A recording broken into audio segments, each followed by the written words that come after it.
Are you eager to have your song mixed and mastered? You might be eager to hire a mixing engineer, but I think you should pause and consider these things first before you even think about it.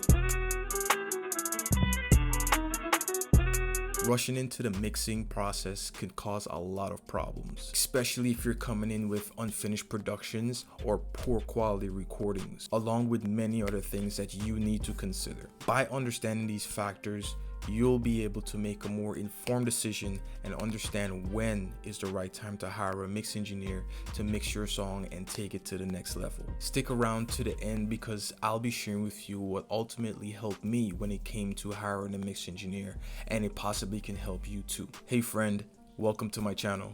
I'm glad you took some time out of your day to spend it with me. Really means a lot. My name is Macro from Mixing with Macro.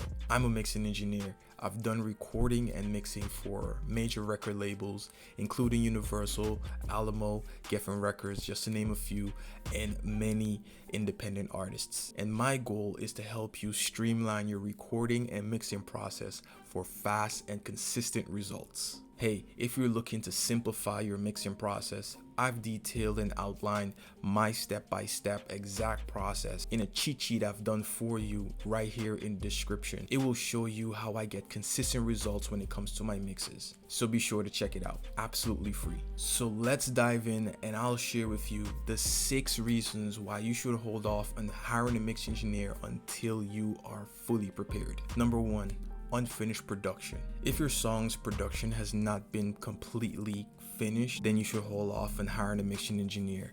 When I say production, I mean not just the musical part of it, but also the recording part of it. Many times inexperienced artists approach mixing engineers thinking that the mixing is what's going to take the song to the next level and complete the song. And this is furthest from the truth. So make sure your production is completely finished before you take the next step to move on and find a mix engineer to bring your music to the next level. Number 2, poor quality recordings. If you have poor quality recordings, it may not be the right time to hire a mix engineer, simply because poor quality recordings cannot be saved.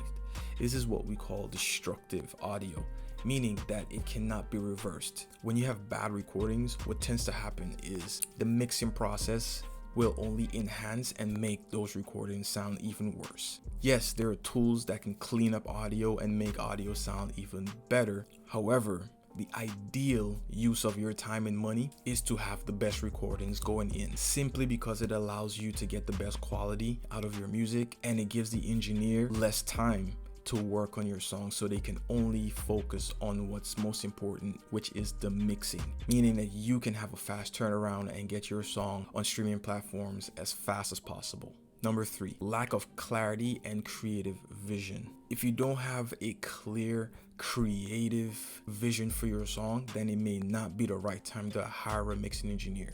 Yes, mixing is very technical. The art of making music can get very technical. However, knowing how to communicate your ideas and communicate your vision is very important to get the best result. As a mixing engineer, when someone approached me to mix their song, one of the first things I do is have them send me a rough bounce of the song, just so I can hear what the creative vision of the song might have been, and I can ask the right questions. And I get a lot of information. When I listen to the song, I can tell if it's been recorded well, if it's been executed well, if it's been structured well, and many other things that go through my head when it comes to evaluating if it's a project I'd like to take on and help the person get to their creative vision. I can't tell you how many times where I've listened to a song from an independent artist and I share my notes with them saying, hey, you might want to go back and re-record this song, or something along those lines, until you're ready for the mixing process. Maybe they need to get their songwriting better. Maybe they need to learn how to structure songs. You learn how to use your voice. A lot of different things happen before the mixing process.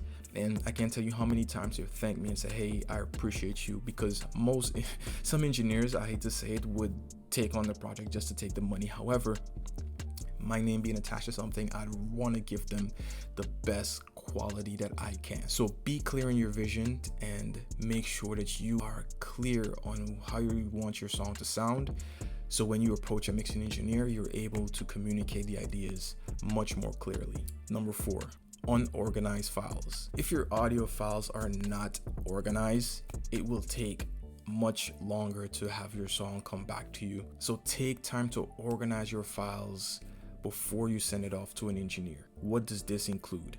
It includes cleaning up your tracks, removing any headphone bleed, adding fades to your tracks, removing any silences and background noise between silences. This will make your mixing engineer much more likely to return your song within a timely fashion and be very happy to work with you, because one of the biggest things about a mixing engineer is that having a good one on your side, having a great mixing engineer on your side is a plus, and always will be a plus when it comes to your music. Number 5, lack of a budget. If you don't have the budget to hire a mixing engineer, then it would not be the right time to do so. Mixing can get expensive, and you need to ensure that you can afford it before you do so. Let me give you 2 scenarios. So you hire a mixing engineer and you hate the work. You're like, oh my god, this sucks. Like, why did I even hire this person? You would look at it like a loss. You just lost a bunch of money and now you have to hire somebody else, or worse yet, do it yourself. Meaning that you've spent the same amount of money twice to mix the same song. Second scenario, you hire a mixing engineer and you love the work. It's everything that you've dreamed of. The way your song sounds is great and it even exceeded your expectations. Now what you would want to do is rehire the engineer again. Now let's just imagine that you have an entire project that you're looking to put out. It can add up pretty quickly if you don't have the budget to do so, especially if you've only budgeted for one song. So make sure you have the budget before coming in. Many times record labels, they're good because they set aside the budget to have the mixing process done. However, for many independent artists, think of yourself as a small business, meaning you really have to budget and know how to allocate funds when it comes to the different stages in your career. And one of those stages, which is one of the most important, is mixing and mastering. So make sure you have the budget before you step into the realm of hiring a mixing engineer. Number 6, you may need to learn some mixing skills. If you're interested in learning how to mix, it may not be the right time to hire a mixing engineer to mix your song. Consider doing it yourself before hiring someone else to do it for you. I'm gonna share a little story of mine when it relates to this. I wasn't sure if I wanted to learn mixing skills, so I went to a studio to record my song and mix my song. I think I spent 3 to 5 hours in the studio out of my own pocket, and at that time it was a lot of money. When I listened to the song, it did not sound the way I wanted it to sound, and almost the entire time I was thinking I could have done this myself. So that's exactly what I did. I did it myself. I could have saved myself the time and the money spent recording and mixing this song. So you might actually want to learn how to mix, but you think you're not good enough, so you want to reach out to a mixing engineer to do it for you. There are plenty of resources online where you can learn how to mix. And remember, I have my mixing cheat sheet that will show you step by step my mixing process. I include the plugins I use, all my settings and everything. It will show you step by step. I didn't hold back anything, and it's absolutely free in the description. Hey, so we're at the end. I appreciate you sticking around with me today. I know your time is very valuable and it means a lot to me. So let me know what stood out to you today, and let me know what you would want to see more of. Make sure you leave a comment below and I will respond. Again, I'm Macro from Mixing with Macro. I hope you had fun today, and I will see you in the next video.